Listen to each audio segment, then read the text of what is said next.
তারে মানুষগুলো ঈসা আলাইহিস সালাতু ওয়াস সালামের ইবাদতগুলো বিচ্ছিন্ন বিক্ষিপ্তভাবে করতে শুরু করলো।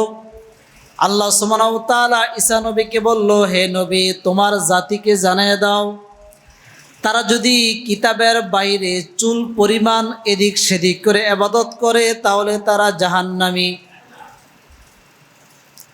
মুসা আলাইহিস সালাতু ওয়াস সালামের উম্মতকে বলল, জানিয়ে দাও, তাওরাত জবুর ইনজিলে যা আছে হুবাহু এই অনুযায়ী যদি তারা ইবাদত না করে, গোলামি না করে, দাসত্ব না করে তাহলে তারা জাহান্নামী। পক্ষান্তরে আল্লাহ সুবহানাহু ওয়া তাআলা বলেন, যতই কিতাব আমি পাঠাই না কেন, আমার আখিরি পয়গম্বর যদি চলে যায়, আমি যদি তার নিকটে কোরআন প্রেরণ করে কোরআন পাঠাই, তাহলে সকল মানুষ তোমরা বুঝে নিবে পৃথিবীর সমস্ত কিতাবগুলো রহিত হয়ে যাবে, সাথে সাথে কোরআন অনুযায়ী আমল করতে হবে। আর যদি তখনও তারা তাওরাত জবুর ইনজিল শত শত সহিফার উপর আমল করে, অন্যান্য সহিফার উপর আমল করলে তারা জাহান্নামী হবে। তারা যদি কোরআনের উপর আমল করে তাহলে তারা জান্নাতি হয়ে যাবে। আল্লাহ সুবহানাহু ওয়া তাআলা বলেন, আমি তোমাদেরকে নির্দেশ দিলাম তাওরাতের ইবাদত করো, তাওরাত দেখে দেখে ইবাদত করো। আমি নির্দেশ দিলাম, আমি দিলাম জবুর, আমি দিলাম ইনজিল, আমি দিলাম সুফিউল্লাহ যত আছে, আমি দিলাম যত পাণ্ডুলিপি, যত বই আমি দিলাম, এগুলোর উপর আমল করার জন্য আমি নির্দেশ দিছি। হ্যাঁ, যদি কোরআন চলে আসে, আমি যত কিছু আমি তোমাদেরকে দিলাম সব বাতিল হয়ে যাবে। আখিরি পয়গাম্বর বলে, আমার নিকটে আপনি আয়াত নাজিল করেছেন, কুল হুয়াল্লাহু আহাদ, আমি অন্তরে লালন করেছি, এটার সম্মান আছে। আয়াত নাজিল করেছেন ইযা জুলজিলাতিল আরদু জিলজালাহা, অন্তরে ধারণ করেছি, এই আয়াতের সম্মান আছে। আমি আমার উপরে আয়াত নাজিল করেছেন ওয়ায়াজিদুল্লাহুল্লাযীনা ইহতাদাউ হুদা, এটার সম্মান আছে, আমি বিশ্বাস করি। হে আল্লাহ, আপনি যে লিখে লিখে তাওরাত জবুরগুলো আপনি আপনার ওই নবীদের নিকট প্রেরণ করেছেন, আপনার লেখার দাম কোথায়? ওই কিতাবের দাম কোথায়? আল্লাহ সুবহানাহু ওয়া তাআলা আমাদের হাবিবকে বলে, হে হাবিব, আপনাকে সৃষ্টি করার জন্য হাজার হাজার বছর আগ থেকে আমি ধারাবাহিকভাবে নিয়ে আসতেছি। তার মানে আমি যদি আপনার কিতাব সব কিতাব থেকে সম্মানিত না করি, আপনাকে সব নবী থেকে সম্মানিত না করি, তাহলে আমার মন মানায় না, আমার দিল সাক্ষী দেয় না। এজন্য আমার লেখা কিতাব পর্যন্ত আমি বাতিল করে দিলাম। আপনার উপরে যেই কিতাব নাজিল করেছি তার সম্মান সমস্ত কিতাবের চাইতেও আমি বেশি সম্মানিত করলাম। এটা আল্লাহ সুবহানাহু ওয়া তাআলা আমাদের রসুলের শান কি, মান কি বুঝাইতেছেন। বলতেছেন যে আসার আগ থেকেই তার কিতাবের পাওয়ার এমন, আসার আগ থেকেই তার অবস্থাটা এমন। দেখো, জন্মের ইতিহাসটা কি? যখন আব্দুল্লাহ, আল্লাহ রসুল সাল্লাল্লাহু আলাইহি সাল্লামের পিতার নাম কি জানেন? জোরে বলেন। আব্দুল্লাহ। দাদার নাম আব্দুল মুত্তালিব। যখন আব্দুল্লাহ আস্তে আস্তে বড় হয়, যত বড় হয় তত তার চেহারা সুন্দর হয়, যত বড় হইতেছে তত চেহারা সুন্দর হইতেছে। এক সময় গিয়ে তৎকালীন সময় যত সুন্দরী নারী ছিল সব নারী তার পিছনে লেগে গেছে। কার পিছনে? আব্দুল্লাহর পিছনে। তার মানে আমাদের নবীর বাবার পিছনে সব সুন্দরী নারী লেগে গেছে। এখন মেয়েরা এদিক দিয়ে ডিস্টার্ব করে, ওদিক দিয়ে ডিস্টার্ব করে, এমনকি ঘরে এসে বসে থাকে, যায় না, সরাইতে পারে না, বিভিন্নভাবে চেষ্টা করে মেয়েদের থেকে আলাদা করতে পারে না। কিন্তু আল্লাহ সুবহানাহু ওয়া তাআলা আমাদের নবীকে পিওর, খাঁটি, মুত্তাকি, ফরহেজগার বানাবেন বিদায় আব্দুল্লাহকে ডানেবে নড়তে দেয় নাই। যখন সুন্দরী মেয়েরা এসে আব্দুল্লাহকে বলে, আসো আমরা আজকে ওই মরুভূমিতে যাব, একসাথে পানি আনবো। আল্লাহ সুবহানাহু ওয়া তাআলা আব্দুল্লাহকে বলে, আব্দুল্লাহ তুমি যদি এরকম মস্ক নিয়ে সুন্দরী মেয়ের সাথে মরুভূমিতে যাও, যদি কূপ থেকে পানি উঠাও আর আসা যাওয়ার পথে তোমার সাথে তার একটা সম্পর্ক হয়ে যাবে। তুমি যদি ছাগল চরানোর জন্য, ভেড়া চরানোর জন্য মরুভূমিতে মেয়েদের সাথে যাও, আসা যাওয়ার পথে সম্পর্ক হয়ে যাবে। তুমি যদি খেজুরের বাগান থেকে খেজুর পেড়ে মেয়েদেরকে দেওয়ার চেষ্টা করো, তাহলে সুন্দরী মেয়ের কবলে তুমি পড়ে যাবে। তাহলে তুমি যদি মেয়েদের প্রভাবে প্রভান্বিত হও, মেয়েদের ফান্দে যদি তুমি পড়ে যাও, তাহলে তুমি নষ্ট আব্দুল্লাহ হয়ে যাবে। আমি রব জানি তোমার অদর থেকে আখিরি পয়গম্বর জন্মগ্রহণ করবে। পৃথিবীর শুরু থেকে তোমার পর্যন্ত এক এক পৃষ্ঠ থেকে এক এক পৃষ্ঠ, এক এক ওদর থেকে এক এক ওদর দিয়ে আমি তো এই রেহেমটাকে তৈরি করে রেখেছি, এই ফোঁটাটাকে আমি তৈরি করে রেখেছি। এখন আমি চাই না শেষ পর্যন্ত এসে তোমার কারণে আমার আখিরি পয়গম্বর জলাঞ্জলি হোক, আমি চাই না। খবরদার, তোমার মন যদি ডানে চায় তুমি যাইতে পারবে না, যদিও বামে চায় যাইতে পারবে না। মেয়েরা যেই দিকে তোমাকে আকৃষ্ট করে ওই দিকে যাইতে পারবে না। তুমি ভিন্নভাবে অন্য দিকে থেকে তোমার চরিত্রকে তুমি হেফাজত করবে। নির্দেশ আব্দুল্লাহর উপর রবের নির্দেশ দিলেন, শুধুমাত্র আখিরি পয়গম্বরের চরিত্রকে হেফাজত করার জন্য। তার পিতাকে কি দিলেন? নির্দেশ দিলেন। জিবরাইল আমিন আলাইহিস সালাতু ওয়াস সালামকে বললেন, যাও তাকে সতর্ক করো, যখন গুনাহের কাজে যাবে সে যেন না যায়, রহমতের চাদর দিয়ে ঢেকে নাও। যদি ডানে তাকায় আগে তাকে চিন্তা করতে দাও, এদিকে গুনাহ নাকি এদিকে নেকের কাজ। যদি বামে তাকায় চিন্তা করতে দাও, এদিকে গুনাহ নাকি ওইদিকে নেকের কাজ। সামনে পিছনে চতুর্পাশে তাকে রহমতের চাদর দিয়ে বেষ্টন করে নাও। তার খাবার কি হবে আমি রব সিলেক্ট করে দেব। সে কি কাপড় পরিধান করবে আমি আল্লাহ বলে দেব। সে কোথায় যাবে আমি বলে দেব। কখন তার ওয়াশরুম ব্যবহার হবে, গোসল করবে, হাঁটবে, চলবে, খেলাধুলা করবে, বিনোদন করবে, আমি আল্লাহ সুবহানাহু ওয়া তাআলা তার প্রত্যেকটা মুহূর্তের অবস্থা তোমাদেরকে বলবো। আমার বলার পরে আব্দুল্লাহ এদিক সেদিক চলবে, এর আগে যেন চুল পরিমাণ আব্দুল্লাহ এদিক সেদিক হতে না পারে। কন্ট্রোলিং পাওয়ার আল্লাহ সুবহানাহু ওয়া তাআলা আমাদের নবী আসার আগ থেকেই কি করলেন? নিয়ে নিলেন। কার মর্যাদার জন্য?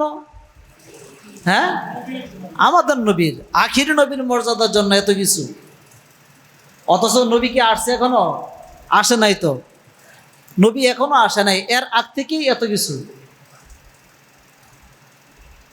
যখন মেয়েরা ডিস্টার্ব করে, আব্দুল মুত্তালিবের নিকট এসে বিভিন্ন মেয়েদের পিতামাতা বলল, তোমার ছেলেকে বিয়ে দিয়ে দাও, তাহলে তো সমস্যা সমাধান। বিয়ে দিয়ে দিলে তো আর মেয়েরা ডিস্টার্ব করবে না, তোমার ছেলেকে বিয়ে দিয়ে দাও। আব্দুল মুত্তালিব মনে মনে ভাবতেছে, এখন বিয়ে দেওয়া যাবে না, আরো পরে, বয়স হয় নাই। আল্লাহ সুবহানাহু ওয়া তাআলা আব্দুল মুত্তালিবকে বলল, আমার হাবিব মদিনায় রয়ে গেছে, ওইখানে সারার মধ্যে আছে। তোমার মেয়েকে যদি এখানে, তোমার ছেলেকে এখানে যদি বিয়ে করাও, হাবিব তো আসবে না। যাও তুমি এবার তোমার সন্তানকে ওখানে পাঠিয়ে দাও। তখন মুত্তালিব রসুলের দাদা, রসুলের দাদিকে বলল যে মেয়েরা যে তো ডিস্টার্ব করে, আমার শ্বশুর বাড়িতে পাঠাই দিই, ওইখানে ছেলেটা কিছুদিন থাকুক, ওইখানে থাকার পরে মেয়েরা যদি দূরে সরে যায় পরে আবার নিয়ে আসবো। এ চিন্তা ভাবনা করে ওইখানে পাঠিয়ে দিলেন। যখন ওইখানে গেল, ওইখানে যাওয়ার পর দেখতেছে ওইখানেও কিছুদিন না যাইতে শুরু হয়ে গেছে মেয়েদের বিভিন্ন ধরনের ডিস্টার্ব। এগুলো হাদিসে আছে, বুখারীর রওয়ায়াত, অনেক লম্বা হাদিস। ওইখানে যাওয়ার পরও বিভিন্ন মেয়েরা এসে বলতেছে ছেলেটা কোথা থেকে আসলো, কে ছেলে, কার ছেলে, বাড়ি কোথায়, বিভিন্ন ঠিকানা নিতেছে। এই ছেলের প্রতি সবাই লেগে গেছে।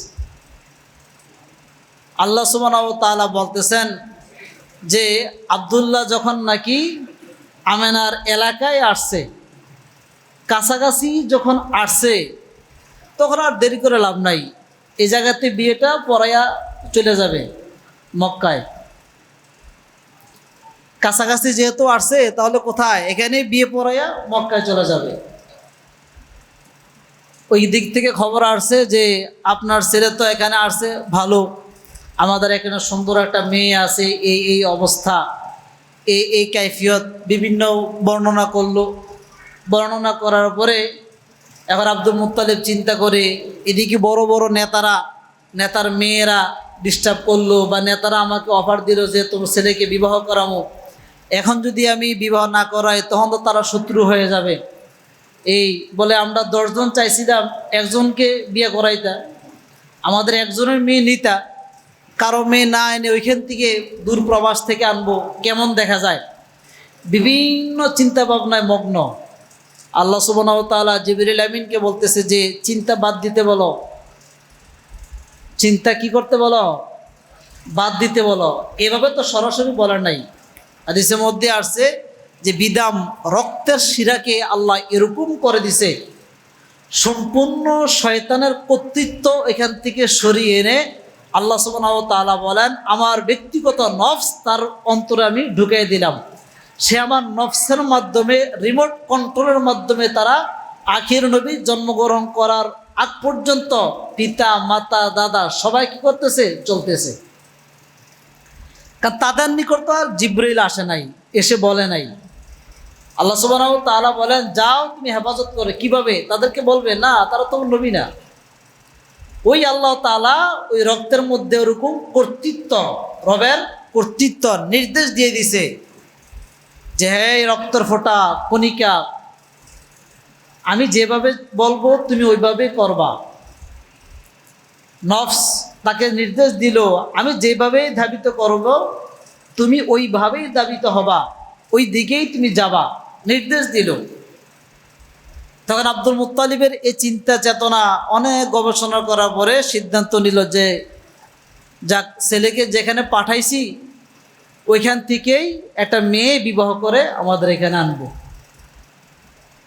তাহলে যেটা বলতেছিলাম যে একটা মানুষ আসার আগ থেকেই তার সম্মান, তার মর্যাদা আল্লাহ সুবহানাহু ওয়া তাআলা আমাদেরকে জানাই দিলেন। এজন্য সামনে ঈদ মিলাদুন নবী আসতেছে, আমরা শুধু খালি জন্ম বৃত্তান্ত শুনবো, ইতিহাস শুনবো, ওগুলো জানবো, দেখবো, বুঝবো, কিন্তু তার উপরে আমল করা সম্ভব না। রসুলের জন্মের উপরে আমল করা জীবনেও সম্ভব না। রসুলের জন্মে কি কি ঘটনা ঘটেছিল এ সম্পর্কে ইনশাল্লাহ আগামী জুমায় আলোচনা হবে। যারা সুন্নত পড়ে না, যারা কত কবলা জুমা আদায় করে নি।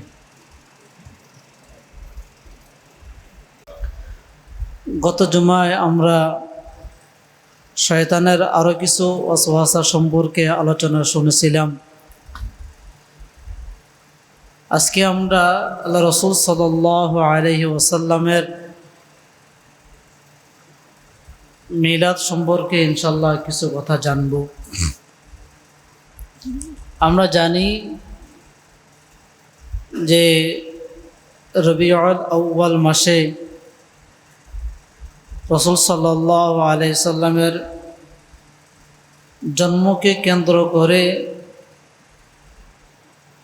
বহু মানুষ বিভিন্ন উৎসব আয়োজন, ইবাদতের নামে বিভিন্ন শিরকি, ইবাদতের নামে বিভিন্ন বেদাতি কাজ করে থাকে। এজন্য সঠিক বিষয়গুলো ইনশাল্লাহ আমরা জানার চেষ্টা করব। অতীতে কয়েক জুমায় ইনশাল্লাহ আমরা জেনেছিলাম যে রসুল সাল্লাল্লাহু আলাইহি সাল্লামের বংশের ধারাবাহিকতা, কিভাবে রসুল আমাদের পর্যন্ত এসেছেন এ সম্পর্কে আমরা এই অতীতের প্রায় 2-3 জুমায় আলোচনা শুনেছিলাম। আল্লাহ রসুল সাল্লাল্লাহু আলাইহি সাল্লাম সর্বোত্তম, সর্বশ্রেষ্ঠ,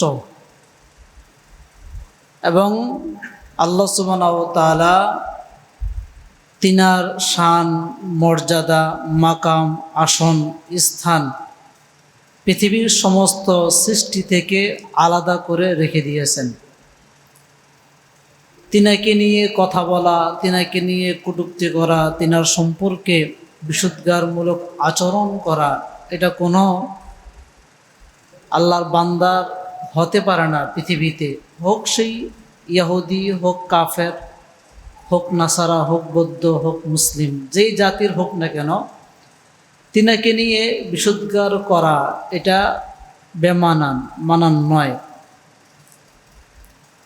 আল্লাহ সুবহানাহু ওয়া তাআলা যত মানুষ সৃষ্টি করেছেন, সব মানুষের যশ খ্যাতি, সব মানুষের সম্মান, সব মানুষের উঁচু মাকামের আসন, এটা পৃথিবীতে আসার পরে মানুষ দেখতে পেয়েছে। এর আগে কেউ দেখতে পায় নাই।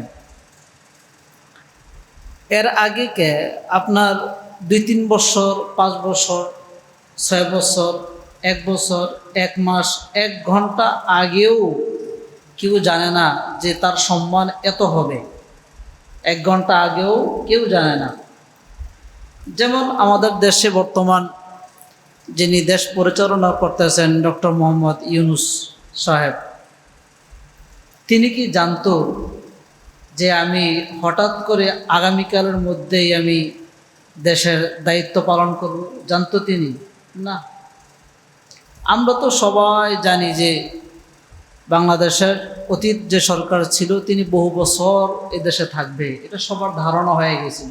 এরকম না, একদিনের মধ্যেই যে তিনি চলে যাবে, আবার এই দিনের মধ্যেই ডক্টর ইউনূস সাহেব আসবে, এসে একটা সরকার গঠন করবে, তিনি চেয়ারে বসবে, কে জানতো?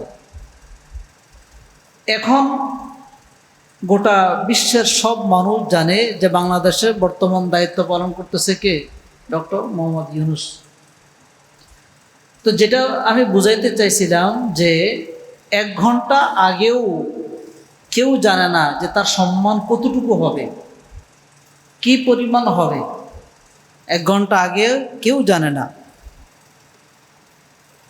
একটা মানুষ দেশের সরকার হবে, এটা কি 10 বছর আগে জানে? জানে না। তো যে ব্যক্তি মেম্বারে নির্বাচন করে, এমপি নির্বাচন করে, যে ব্যক্তি মন্ত্রী নির্বাচন করে, সে তো জানে না যে আমি মন্ত্রী হতে পারবো কি পারবো না, সে জানে না। চিন্তায় থাকে যে ভোট হবে, ভোটে কার নাম আগে আসে এটা দেখবে।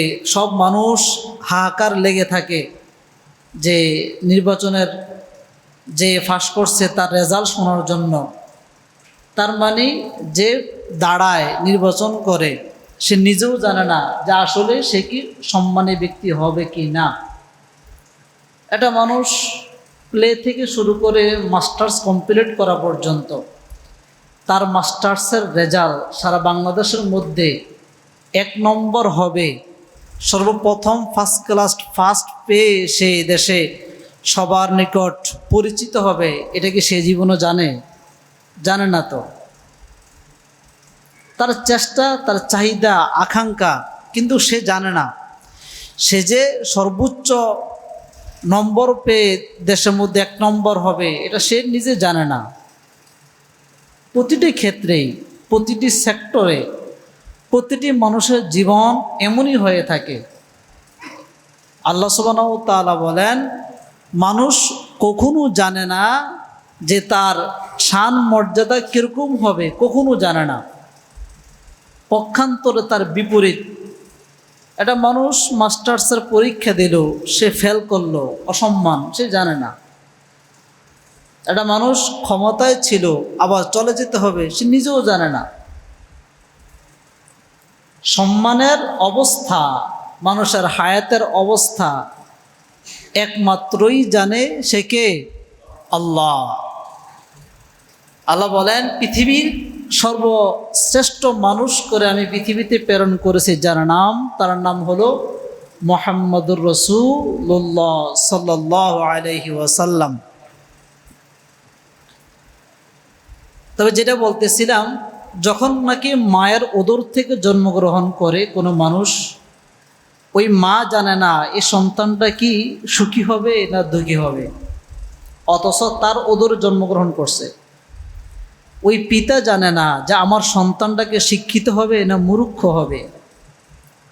তার আত্মীয় স্বজন জানে না এই সন্তানটা কি ভবিষ্যতে তার পিতামাতার চেহারা উজ্জ্বল করবে নাকি নাক কাটবে, জানে না।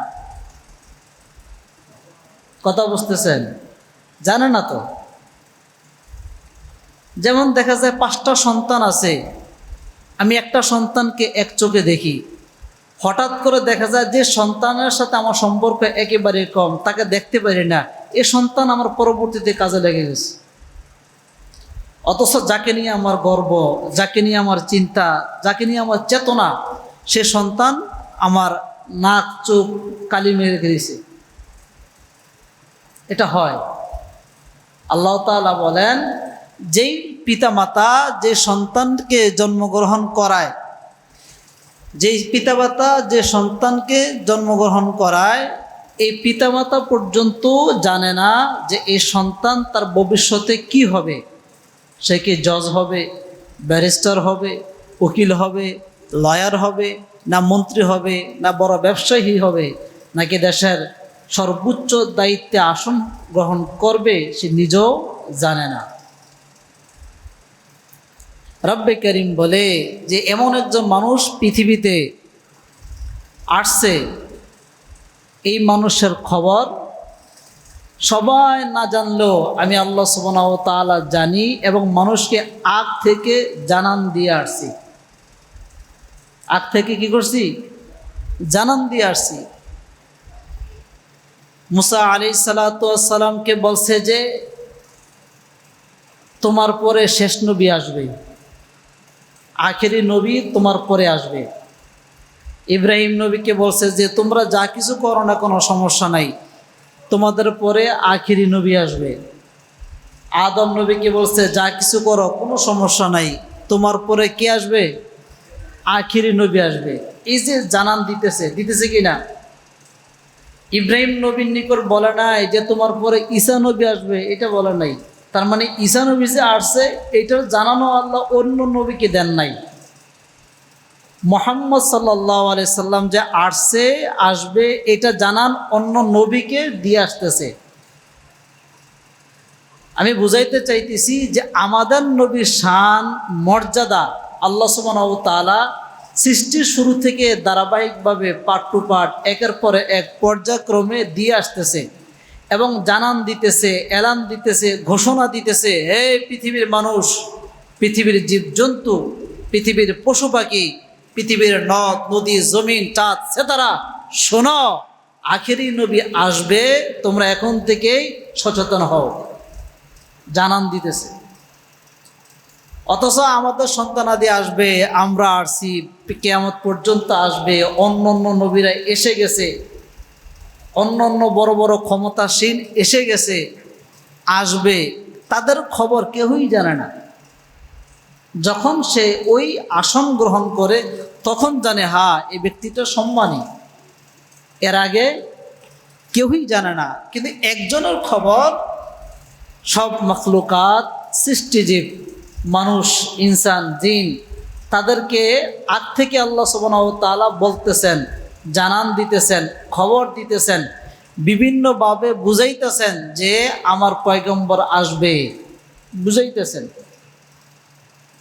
মুসা নবীকে যখন নাকি আল্লাহ সুবহানাহু ওয়া তাআলা এরকমভাবে লিখে কিতাব দিলেন, তখন বলতেছেন যে এত সহজ করে আমাকে দিলেন, এর চেয়ে কঠিন কি কেউ পাবে? রব বলে হ্যাঁ পাবে। কে পাবে? বলে আমার আখির নবী মুহাম্মদ মুস্তাফা সাল্লাল্লাহু আলাইহি ওয়াসাল্লাম পাবে।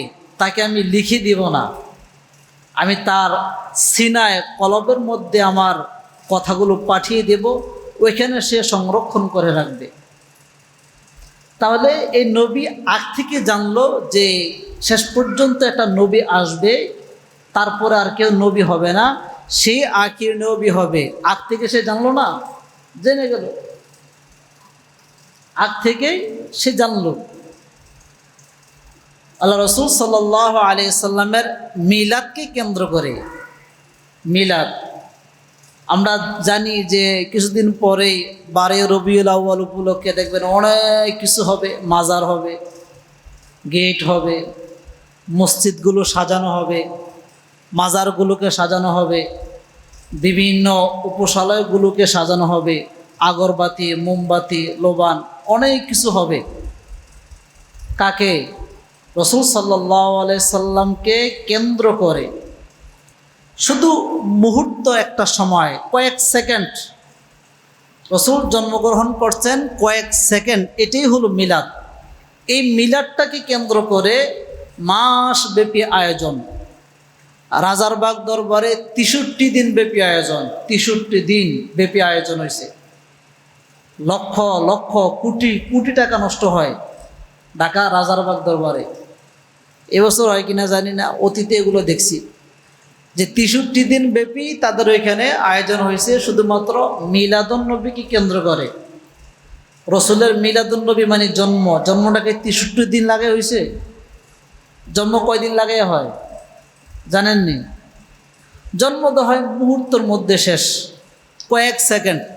সিজারে গেলে না 20 মিনিট বা 10 মিনিট প্রসেসিং করতে সময় লাগে, বাইর করতে 2-3 মিনিটও লাগে, বেশি তো লাগে না। তো সিজার হলে 2-3 মিনিট, আর এভাবে প্রসব যদি হয় তাহলে দেখা যায় 1-1.5 মিনিট বা 30 সেকেন্ড 50 সেকেন্ড, এতটুকুই। এখন আমরা 63 দিন ব্যাপী যে আয়োজন করি, এটা কিসের আয়োজন? নাম দেই মিলাদুন্নবী, আবার কেহ নাম দেই পবিত্র ঈদে মিলাদুন্নবী, মানে নামের শেষ নাই। অথচ রসুল বলেন আমার মিলাদ নিয়ে কোনো আলোচনার প্রয়োজন নাই, বরং আমার সিরাত তোমার প্রত্যেকটা সেক্টরে তুমি কি করো? ফিট করো। আমার সিরাত। কার সিরাত? রসুলের সিরাত। বলতেছে আমার সিরাতে তোমার মুক্তি, আমার মিলাদে তোমার মুক্তি না। আমি তো জন্মগ্রহণ করছি, এটা 5-10 মিনিট আলোচনাই শেষ। বাকি আমার সিরাত যদি তুমি তোমার জিন্দিগির মধ্যে তুমি লাগাইতে পারো, সেটিং করতে পারো, এই কারণে তুমি জান্নাত পাবে। যদি সারা বৎসর সারা জীবনভর তুমি শুধু খালি মিলাদ মিলাদ মিলাদ মিলাদ নিয়ে আলোচনা করো, কোনো লাভ হবে না। আপনি পুরো জিন্দিগির মধ্যে রসুলের মিলাদার আলোচনা করলেন, শুধু আলোচনা, রসুলের মিলাদার আলোচনা পুরো জিন্দিগিতে আপনি করলেন, সিরাতের একটা ইবাদত আপনি জিন্দিগিতে করলেন না, আপনি জাহান্নামী। কথা বোঝেন নাই? এখন বলবেন যে রসুলের মিলাদের আলোচনা করতেছি আমরা জাহান্নামী। হ্যাঁ, কারণ রসুলের মিলাদের মধ্যে নামাজ নাই, রোজা নাই, হজ নাই, জাকাত নাই, জিহাদ নাই, মারামারি নাই, কাটাকাটি নাই। কিসের মধ্যে আছে? সিরাত, সিরাতের মধ্যে আছে। সিরাত মানে রসুল গোটা জিন্দিগির নামই হলো সিরাত। গোটা জিন্দিগির নামই কি? সিরাত। যত বৎসর রসুল পৃথিবীতে ছিল এটাকেই বলা হয় সিরাত। আর ওই যে সুবহে সাদেকের পরে অল্প একটু সময় মধ্যে রসুল পৃথিবীতে আসছে, ওটার নামে মিলাদ। এখন ওই সময় কি নামাজ হয়েছে? ওই সময় কি রোজা হয়েছে? ওই সময় কি বিধিবিধান আসছে? না, বিধান তো আসছে সিরাতের সময়। রসুল পৃথিবীতে ছিল ওই সময় সিরাত আসছে। এখন আপনি সারা বৎসর যদি মিলাদ নিয়ে থাকেন, সিরাতের অনুকরণ না করেন, জান্নাত পাবেন আপনি? কি মনে হয়? রসুল বলছেন আমার সিরাতের আলোচনা করো। আমার দান্দান মোবারক শহীদ হয়েছে তায়েফের ময়দানে, সিরাতের সময়, মিলাদের সময় না। কি বলেন? তায়েফের যুদ্ধে বা রসুল যে যুদ্ধগুলো করেছেন, যে যুদ্ধে অংশগ্রহণ করেছেন, এগুলো কি মায়ের পেটে থেকে বা জন্মগ্রহণ করার পরপরই করছেন নাকি বড় হয়ে করছেন? তো বড় হওয়া যে সময়, এটাই তো সিরাত। আপনি যুদ্ধ করবেন কখন? বড় হয়ে গেলে, ওইটাই তো সিরাত। রসুল বলছেন আমার সিরাতের অনুসরণ করো, আমার সিরাতের অনুসরণ করো, ওইটার নামেই তো সিরাত। রসুল বলছেন নামাজ পড়ো, নামাজ কায়েম হয়েছে কখন? যত হিজরিতে কায়েম হয়েছে, ওইটাই তো সিরাত। রোজা রাখো, জন্মগ্রহণ করার পরপরই তো রোজা রাখেন নাই, বড় হয়ে রাখছেন, ওইটাই তো সিরাত। বিবাহ করছেন, ব্যবসা বাণিজ্য করছেন, মানুষদেরকে দিনের দাওয়াত দিছেন, সাহাবায়ে কেরামদেরকে আনছেন, নসিহত করছেন, ওয়াজ করছেন, খাওয়া দাওয়া সব কিছুই তো সিরাতের অন্তর্ভুক্ত। এজন্য আমাদের সিরাত দেখতে হবে। আমার রাষ্ট্র ব্যবস্থা সিরাত, জীবন ব্যবস্থা সিরাত, পরিবার ব্যবস্থা সিরাত, সব ব্যবস্থায় সিরাত যদি সেটিং করা যায়, রসুলের সিরাত আদর্শ যদি রাখা যায়, তাহলে আমি জান্নাতি। আর যদি সারা জীবন পর শুধু খালি মিলাদ নিয়ে বসে থাকি, জান্নাতে কোনো সুসংবাদ নাই। তবে কি মিলাদের আলোচনাবাদ না, রসুলের শান, মর্যাদা, সম্মান বজায় রাখার জন্য মিলাদের আলোচনা আমরা পরস্পর করব, বাকি এভাবে না। কোনভাবে না? এইভাবে না। এখন আমরা যেভাবে করতেছি, লাইটিং করতে হবে, বিভিন্ন জায়গায় শিরকি কাজ করতে হবে, বেদাআতি কাজ করতে হবে, ঈমান ধ্বংস করতে হবে, এইভাবে না। 60-70 দিন ব্যাপী আয়োজন করতে হবে, এভাবে না। গেট করতে হবে, এভাবে না। বিভিন্ন রকমারি খাবার একে উৎসব করে আয়োজন করা, এইভাবে না। তো যেটা বলতেছিলাম যে মানুষ আসার পরে সে জানে না সে কি সম্মানী নাকি অসম্মানী ব্যক্তি।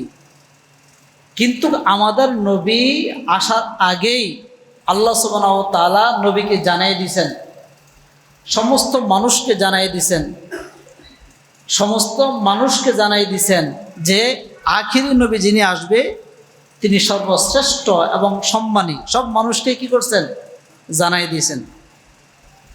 শুধু কি সব মানুষকে জানিয়ে শেষ করছেন? না, পৃথিবীর যত সৃষ্টি পশু পাখি আছে, জীবজন্তু আছে, তারা পর্যন্ত জেনেছে যে আখিরি পয়গম্বর আসবে, সে সৃষ্টির শ্রেষ্ঠ হবে, তাকে সবাই সম্মান করবে, তারা পর্যন্ত এটা জানছে। এজন্য তো আল্লাহর হাবিব সাল্লাল্লাহু আলাইহি সাল্লাম যখন নাকি প্রস্রাব করতে বসছেন, অটোমেটিক মরুভূমির গাছগুলো এসে আস্তে করে এসে রসুলের সামনে, রসুলের লজ্জাস্থানকে কী করছেন? ঢেকে দিয়েছেন, ঢেকে দিয়েছেন। আমরা যদি এখন প্রস্রাব করতে বসি, যদি আমাদের সামনে কিছু গাছ উঠে আনি রাখি, দেখবেন বাতাসে এগুলো চলে যায়, থাকে না। মানে আমাদের অবস্থা আমরা ধরে রাখতে পারি না। আর রসুলের অবস্থা কেমন ছিল? অটোমেটিক তারা এসে রসুলকে ঢেকে রাখছেন। কিসের কারণে? রসুলের সম্মান, রসুলের সম্মানের কারণে ঢেকে রাখছেন। তা আমাদের নবী আসবে, তিনার জন্মকে কেন্দ্র করে আল্লাহ সুবহানাহু ওয়া তাআলা যুগ যুগ ধরে সব নবীকে বলছেন যে আসবে। কে আসবে? আখিরি নবী আসবে। যুগ যুগ ধরে আল্লাহ সুবহানাহু ওয়া তাআলা এটা জানান দিছেন। যেমন বখতে নসর, একজন জালেম বাদশার নাম সবাই আমরা শুনছি, বিভিন্ন ইতিহাসে তার নাম আসে, বখতে নসর। সেই বখতে নসরের সময় একজন নবী ছিল, তার নাম ছিল আপনার আরমিয়া ইবনে হাইকাল আলাইহিস সালাতু ওয়াস সালাম। দুইজনের সাথে অনেক তর্ক বিতর্ক, অনেক কিছু হয়। আল্লাহ রসুল সাল্লাল্লাহু আলাইহি সাল্লাম ওই তার ওরুস থেকে আসবে। ওরুস থেকে আসবে মানে তৎকালীন সময় একজন ব্যক্তি ছিল, তার নাম ছিল মাআদ। মাআদের পিতার নাম ছিল আদনান। মাআদের ওরুস থেকে, পৃষ্ঠ থেকে আমাদের নবী, আখির নবী আলাইহিস সালাতু ওয়াস সালাম আসবে। আল্লাহ সুবহানাহু ওয়া তাআলা দেখতেছেন যে বখতে নসর যেভাবে শাসন করতেছে, এক পর্যায়ে গিয়ে সে মাআদকে হত্যা করবে। এখন যদি মাআদ যদি হত্যা হয়ে যায়, তাকে যদি নিহত করা হয়, তাহলে তো আখিরি নবী আর আসতে পারবে না। কারণ কার পরে কি আসবে, কার পরে কি আসবে, কার পরে কি আসবে, কার পরে কি আসবে, তার ধারাবাহিকতা, সিলসিলা, বংশধারা, বংশ পরম্পরার শব্দ আল্লাহ সেটিং করে রাখছেন। মাঝে যদি আপনি চলে যায় একজন, তাহলে কি আর থাকবে? থাকবে না। এজন্য সর্বশেষ যেমন মোহাম্মদ বিন আবদুল্লাহ বিন আব্দুল মুত্তালিব বিন হাশেম বিন আব্দে মানাফ বিন কুসাই বিন কিলাব বিন মুর্রা বিন কাব বিন লোয়াই বিন ফাহার বিন কেলাব বিন কেনানা বিন খুজাইবা বিন মুদ্রিকা, এরকমভাবে সর্বশেষ মাআদ বিন আদনান। আদনান মাআদ, আদনান, আদনানের পরে রসুল বলছেন কাদা কাদিবা, যেরকমভাবে নাসাবিয়ুন, তারপরে যে বংশগুলো আছে এগুলো সব মিথ্যাবাদী। এই আদনান পর্যন্ত বংশ পরম্পরা যেটা, এটা সত্য। এই জন্য তৎকালীন সময় মাআদ ছিল। আল্লাহ রসুল সাল্লাল্লাহু আলাইহি সাল্লাম তার বংশ থেকে আসবে।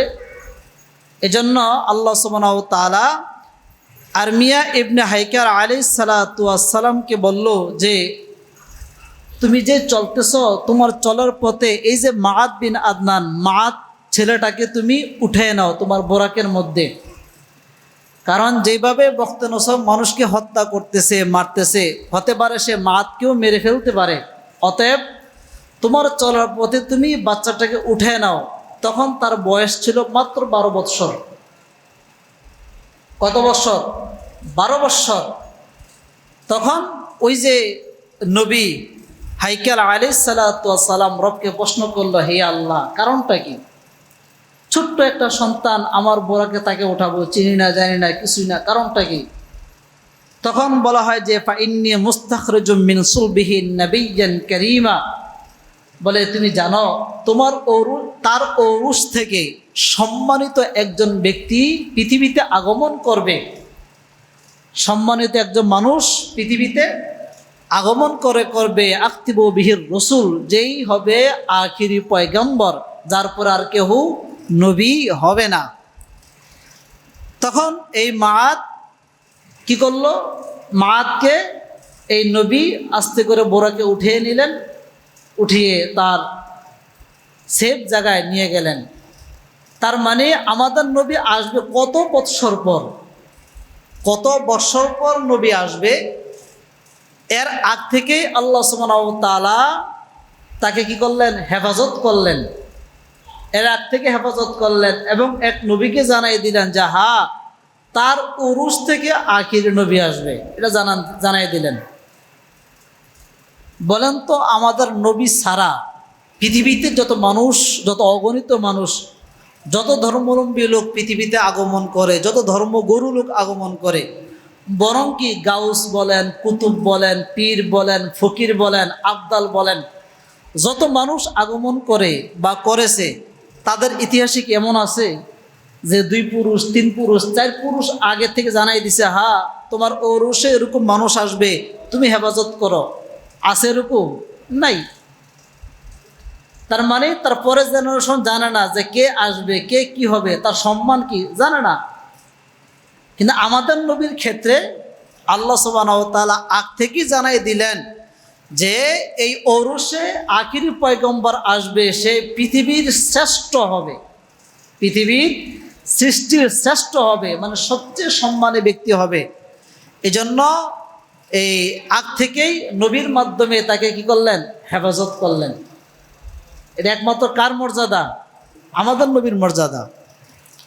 আল্লাহ সুবহানাহু ওয়া তাআলা বলতেছেন যে এই ঔরস থেকে আসবে।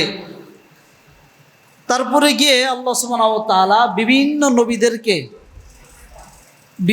নবীদেরকে নিয়ে একটা মিটিং করলেন, আমাদেরকে নিয়ে একটা মিটিং করছেন। পৃথিবীর যত মানুষ কিয়ামত পর্যন্ত আসবে সব মানুষদেরকে নিয়ে আল্লাহ একটা মিটিং করছেন। এটা কোরআন শরীফের মধ্যে আছে। আল্লাহ সুবহানাহু ওয়া তাআলা বলেন, আমি সব নবীদেরকে নিয়ে একটা মিটিং করছি। মিটিং করে বললাম যে আদম, তোমার নাম যে সফিউল্লাহ দিছি, ততক্ষণ পর্যন্ত সফিউল্লাহ, যতক্ষণ পর্যন্ত আমার হাবিব না আসবে। কথা বুঝতেছেন? আদম নবীকে বলছে যে তোমার নামের পাশে আমি সফিউল্লাহ উপাধি দিছি, ততক্ষণ পর্যন্ত সফিউল্লাহ, যতক্ষণ পর্যন্ত মুহাম্মদুর রাসূলুল্লাহ না আসবে। তার মানে কি? আদম নবীকে বলছে যে তুমি নবী ঠিক আছে, যদি মুহাম্মদ চলে আসে তাহলে তোমার নবুয়তের কি নাই, কোনো ভ্যালু নাই, টেম্পার নাই, শেষ, নবুয়ত খতম। ঈসা আলাইহিস সালাতু ওয়াস সালামকে নবী বানাইলেন, বললেন তোমার শেষে আমি রুহুল্লাহ দিলাম, ততক্ষণ পর্যন্ত, যতক্ষণ পর্যন্ত মুহাম্মদুর রাসূলুল্লাহ না আসবে। তার মানে ঈসা নবী থেকে আমাদের নবীর সম্মান বেশি না? আল্লাহ সুবহানাহু ওয়া তাআলা ইয়াকুব আলাইহিস সালাতু ওয়াস সালামকে বললেন যে তোমার শেষে আমি একটা উপাধি দিলাম যতক্ষণ পর্যন্ত আখিরি নবী না আসবে ততক্ষণ পর্যন্ত এই উপাধি থাকবে। কাউকে দিচ্ছেন রুহুল্লাহ, কাউকে দিচ্ছেন সফিহুল্লাহ, কাউকে দিচ্ছেন জাবিহুল্লাহ, কাউকে দিচ্ছেন হাইবাতুল্লাহ, কাউকে দিচ্ছেন নজদুল্লাহ। এরকমভাবে এক এক নবীরে এক এক উপাধি দিচ্ছেন, এক এক উপাধি দিয়ে তাদেরকে সম্মানিত করছেন। যেমন সাহাবাইকার ক্ষেত্রে কাউকে দিচ্ছেন সিদ্দিক, দিচ্ছেন না? আবু বকর নাম কি? সিদ্দিক। আবু বকর সিদ্দিক উপাধি দিচ্ছেন, তার মানে রব থেকে উপাধি আসছে এই ব্যক্তিরা জান্নাতি। রব থেকে উপাধি আসছে এই ব্যক্তিটা কি? জান্নাতি। সমস্ত মানুষ যখন নাকি ভোট দিয়ে নির্বাচন করে এক ব্যক্তিকে, সে যখন সরকার হয়, তার মানে সব মানুষের চাইতে সম্মানী সে আবার সব মানুষকে পরিচালনা করবে। রব্বে করিম বলে যে আমার কোনো বান্দা যদি আমার কাজ করতে করতে আমি তার কাজে পছন্দ হইতে হইতে যদি তাকে জান্নাতের মাকাম পর্যন্ত নিয়ে যাই, কখনো কখনো তাদেরকে আমি বিভিন্ন উপাধি দিয়ে থাকি, উপাধি দিয়ে জান্নাতের সার্টিফিকেট দিয়ে দেই। এজন্য আবু বকরের সাথে আল্লাহ সুবহানাহু ওয়া তাআলা নিজেই জিবরাইলের মাধ্যমে রাসূলের কাছে এসে বলছেন, ইয়া রাসূলুল্লাহ, এই যে আপনার বন্ধুর সার্টিফিকেট, তার নাম হলো সিদ্দিক, তার নাম আজ থেকে হবে আবু বকর সিদ্দিক রাদিয়াল্লাহু তাআলা আনহু।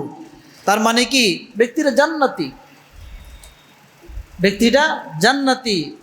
এই যে আপনার মেয়ের জামাই জিন্নুরাইন, যিনি দুই নূরের অধিকারী, তার উপাধি হলো এই, সে জান্নাতি। সেজন্য আল্লাহ সুবহানাহু ওয়া তাআলা প্রত্যেকটা নবীর সাথে এক একটা উপাধি দিছেন, উপাধি দিয়ে তাদের শান মান মর্যাদা বাড়িয়ে দিছেন। তবে রব বলে দিছেন যে তোমার মর্যাদা যতটুকুই আমি দেই না কেন, যতটুকু তোমার মর্যাদা হোক না কেন,